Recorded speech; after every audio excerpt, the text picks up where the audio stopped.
মুসলমান ভাইয়েরা, এতক্ষণ ধরে আমরা জিহাদ সম্পর্কে আলোচনা শুনতেছিলাম। রাসূল পাক সাল্লাল্লাহু আলাইহি সাল্লাম জিহাদের জন্য সাহাবাদেরকে তৈরি করতেছেন।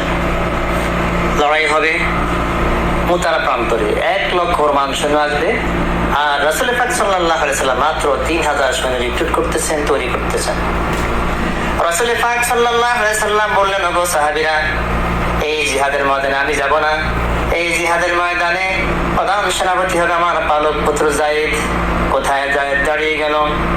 2 নম্বরের সেনাপতি হবে আমার চাচাতো ভাই জাফর বিন আবি তালিব। কোথায়? তিনিও দাঁড়িয়ে গেলেন। 3 নম্বরের সেনাপতি হবে আমার সাহাবী আব্দুল্লাহ বিন রাওয়াহা। কোথায়? তিনিও দাঁড়িয়ে গেলেন। আমার বন্ধুগণ, জিহাদের ময়দানে একটা সেনাপতি লাগবে, একজন, আর রাসূল ঘোষণা করলেন 3 জনের নাম। তার কারণ কি? কারণ বোঝা হয়ে গিয়েছে সকলের। রাসূল পাক সাল্লাল্লাহু আলাইহি সাল্লাম বললেন, ওগো সেনাপতিরা, তোমরা চলে যাও বাড়িতে, মা বাপ, স্ত্রী, সন্তান সন্ততি থেকে বিদায় সালাম দিয়ে এসো।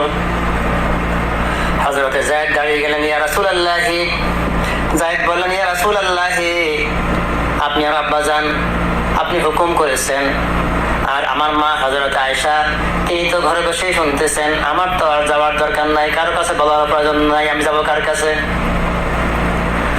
হযরতে জাফর বিন আবি তালিব তিনি চলে গেলেন নিজের বাড়িতে। যেই বললেন, বিবি গো, আল্লাহর রাসূল আমাকে জিহাদের ময়দানে সেনাপতির দায়িত্ব দিয়েছেন। ও বিবি, চললাম জিহাদের ময়দানে, দীর্ঘদিন একসঙ্গে ঘর সংসার করেছি, কোনো যদি ভুল ত্রুটি হয়ে থাকে আল্লাহর রাসূল আমাকে মাফ করে দিও। বিবি বলে, প্রাণের স্বামী, রাসূলুল্লাহ আপনাকে জিহাদের ময়দানের জন্য নির্বাচিত করেছেন, আমি আপনাকে ফিরে থাকতে বলতে পারি না।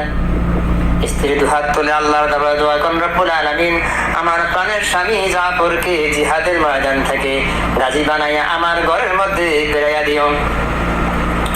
হযরতে জাফর হাতে তরবারি ছিল, তরবারির উল্টা পিঠ দিয়া স্ত্রীর হাতের পরে বিদ্যাবাদ করলেন, আর বললেন, বিবি গো, উল্টা দোয়া করো না, তোমার উল্টা দোয়া আল্লাহর দরবারে কখনো কবুল হবে না, যেহেতু আমার আগেও একজন আছেন, আমার পরেও একজন আছেন। ও বিবি, নির্ঘাত ওই মুতার প্রান্তরে শহীদ হয়ে যাব, এই পৃথিবীর জমিনে আর কোনোদিন দেখা হবে না। হযরতে জাফর বিদায় সালাম দিয়া শুনলেন।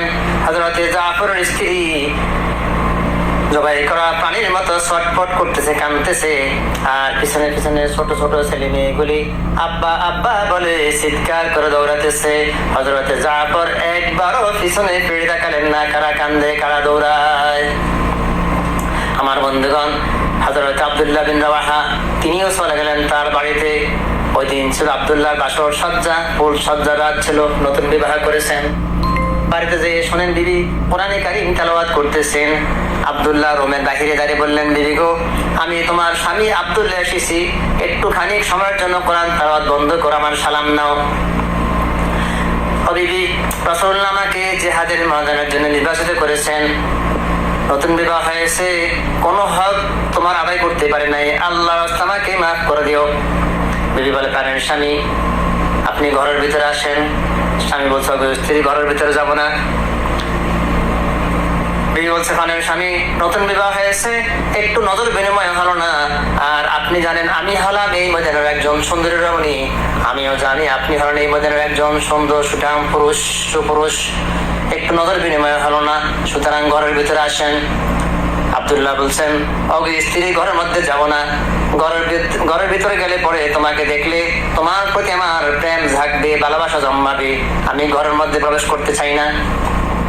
বিবি বলে, প্রাণের স্বামী, আল্লাহর কসম করে বলি, ঘরের ভিতরে আসলে পরে আমি কোনো প্রেম নিবেদন করব না, আমি শুধু একটি বার আপনার চেহারাটা ভালো করে দেখে রাখতে চাই, যাতে করে কিয়ামতের ময়দানে লক্ষ কোটি মানুষের ভিতরে আপনাকে যেন আমি স্বামী বলে চিনে নিতে পারি। হযরত আব্দুল্লাহ বলছেন, ও বেগম, যদি তোমার এই আরাদাই হয়ে থাকে, আর যদি তুমি ধৈর্য ধারণ করে থাকতে পারো, তাহলে আমি যার জন্য জীবন দিতে যাচ্ছি ওই মাবুদ মেহেরবান অবশ্যই তোমাকে আমাকে কিয়ামতের ময়দানে স্বামী স্ত্রী হিসাবে পরিচয় করাইয়া দিবেন। 3000 সৈন্য নিয়ে ওই সাহাবায়ে কেরাম চললেন। মুতার প্রান্তরে লড়াই শুরু হয়ে গেল। এই লড়াইয়ের ময়দানে হযরতে যায়েদ অনেকগুলি কাফির সৈন্যকে জাহান্নামে পাঠিয়ে দিয়ে এবার তিনি নিজেও শহীদ হয়ে গেলেন। এবার হযরতে জাফরের হাতে তরবারি, হযরতে জাফর এক হাতে জান্ডা আর এক হাতে তরবারি নিয়ে ঘুরছেন সামনের দিকে। কাফিররা হযরতে জাফরকে ঘিরে ফেলে দিল, আঘাত করলো, ঘিরে ধরে জাফর ডান হাতটা কেটে ঝুলে পড়লো। এবার হযরতে জাফর বাম হাতে জান্ডা উঁচু করে ধরেছেন। এবার কাফির বেঈমানরা হযরতে জাফরের বাম হাতে আঘাত করলো, বাম হাতটাও কেটে ঝুলে পড়লো। এবার হযরতে জাফর কাটা দুইটা হাত দিয়া বুকের সাথে ইসলামের পতাকা জড়াইয়া ধরলেন আর পাশের সাহাবীদেরকে ডেকে বললেন, ওগো রাসূলের সাহাবীরা শোনো, আল্লাহ নবী আমার সালাম শোনাইয়া দিও আর বলে দিও জীবনের শেষ মুহূর্ত পর্যন্ত ইসলামের পতাকা উঁচু করে রেখেছিলাম, মাটিতে পড়তে দেই নাই। আমার মনে হয় আমি এখন শহীদ হয়ে যাব, যেহেতু আমি এখন আমার নাকের ভিতরে আল্লাহর জান্নাতের সুঘ্রাণ পেতেছি। আমার বন্ধুগণ, হযরত জাফর শহীদ হয়ে গেলেন। হযরতে জাফর শহীদ হয়ে যাওয়ার পর হযরত আব্দুল্লাহ বিন রাওয়াহা এবং হযরত আবু উবাইদা দুজনে মিলে ছুটলেন ঝান্ডা ধরার জন্য। হযরত আবু উবাইদা বলেন, দূরে লক্ষ্য করে দেখি পতাকা উঠতেছে। মনে মনে ভাবলাম, জাফর শহীদ হয়ে যাওয়ার পর এই পতাকা তো আমরা ধারণ করব, কিন্তু আমরা যাওয়ার আগে এই পতাকা কে ধারণ করলো? হযরত আবু উবাইদা বলেন, কাছে গিয়ে দেখি হযরতে জাফরের দুইটা হাত কাটা, দুইটা পাও কাটা, দেহটা এক পাশে পড়ে আছে আর শুধু শূন্য মাথাটি এক পাশে পড়ে থেকে ইসলামের পতাকা কামড়ায় ধরে উঁচু করে রেখে দিয়েছেন।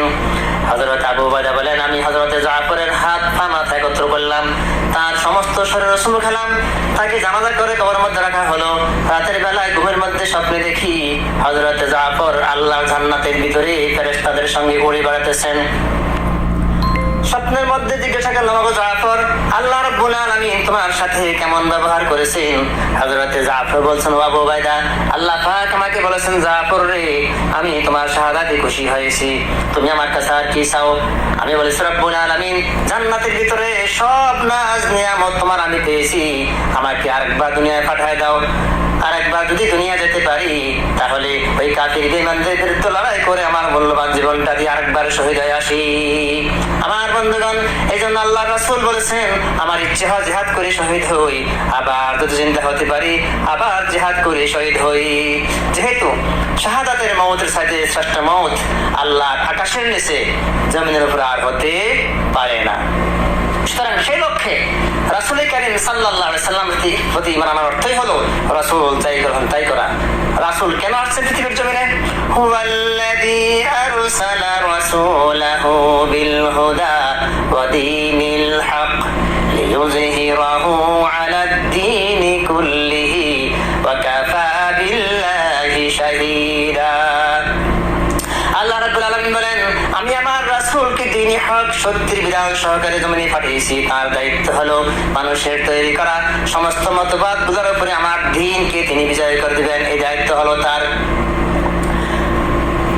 নবীর জন্য এটা শোভনীয় নয় যে তিনি সাহাবায়ে কেরামদেরকে নিয়ে মসজিদে বসে আল্লাহ আল্লাহ জিজ্ঞাসা করবেন, কিছু নামাজ হজ যাকাত আদায় করবেন, আর রাষ্ট্রীয় সকল দায়িত্ব চালাবে আবু জেহেল, আবু লাহাব, উতবা, সাইবা, মুগীরা গোষ্ঠী সুদ্ধা। এই জন্য কোনো আসছিলেন নাকি? এটা নবীর জন্য শোভনীয় নয়।